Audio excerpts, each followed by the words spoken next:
CBC proves her bias by flipping the script on Jagmeet's outburst towards that protester behind the West Block.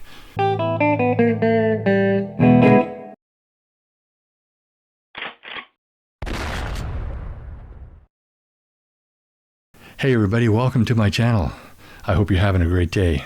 As you all know, last week was kind of a desperate week for Jagmeet Singh. He appears to have been under the weather, possibly with a cold or something else, and he blew up at a protester behind the West Block. I've already done a video on this, but just to refresh your memory, I will insert that exchange here. Will you vote a non-confidence today if it came up?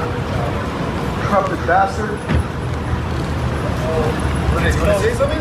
What? Want to say something? I didn't say nothing. Who said that? You got something to say?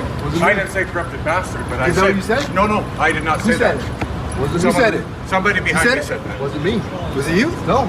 You sure? If it was me, I'd admit it, buddy. Was it you or not? If it was me, I'd admit it. What'd you say then?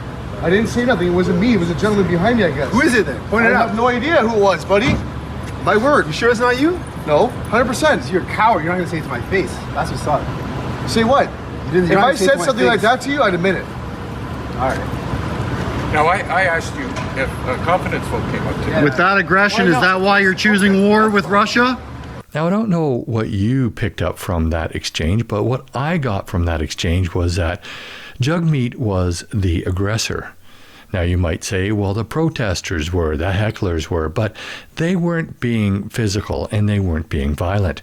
Of course, CBC and members of Parliament apparently don't see it that way, and they're pushing for more security on Parliament Hill to deal with these violent protesters. It's been a bit of a roller coaster start to the fall sitting of the House of Commons.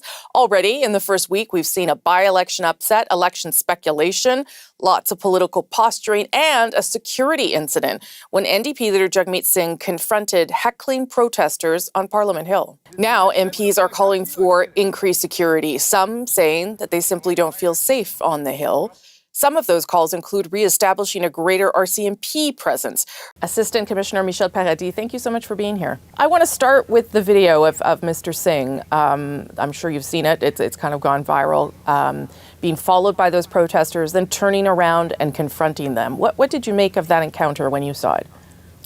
I think it's difficult to assess it just on the face value. We don't know what happened before, nor do we know afterwards. But for us, for the RCMP and protection, the issue really is about that delicate balance between what is free speech and what is a threat, harassment, or intimidation. And trying to find in this environment that fine line and being able to clearly articulate that awful but lawful behavior still has an impression on those that are either MPs, ministers, or potentially candidates in the next election. You talked about how you're struggling to walk that line between allowing people to protest freely versus harassment. And certainly we've seen a dramatic increase in harassment of public figures, politicians in particular. The RCMP, I think, is offering more protection than it ever has before.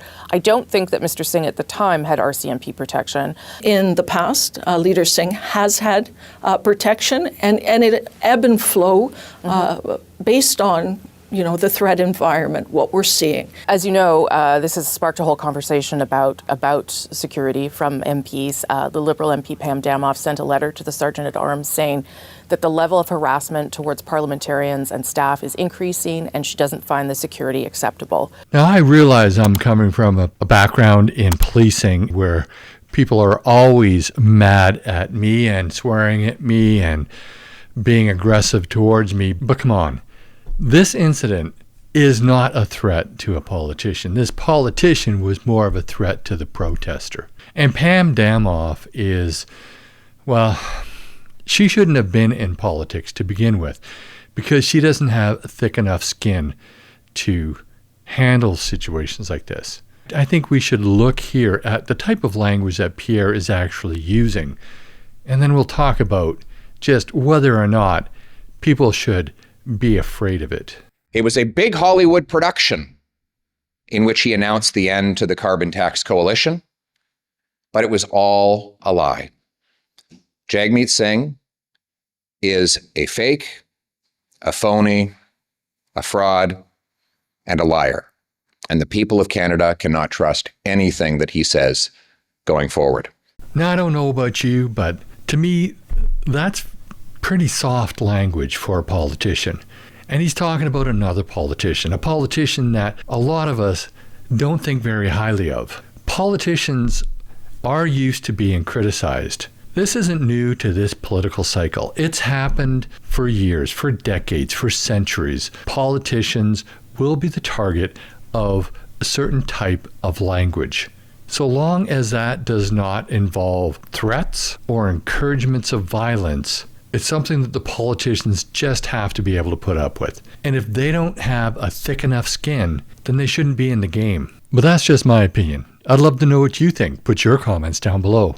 And while you're at it, please like this video, share with your friends and on social media. And if you haven't already, please subscribe to my channel and hit that bell notification so you never miss another video. Oh, and by the way, I do have a live stream every Thursday at 6 p.m. I'd love for it if you were to tune in and join in with the conversation. One more thing, I do have links to all my social media in the show notes of this video, including a link to my website where you can sign up for the Canadian Firearm Safety course. Thanks for watching, and I'll see you in the next video.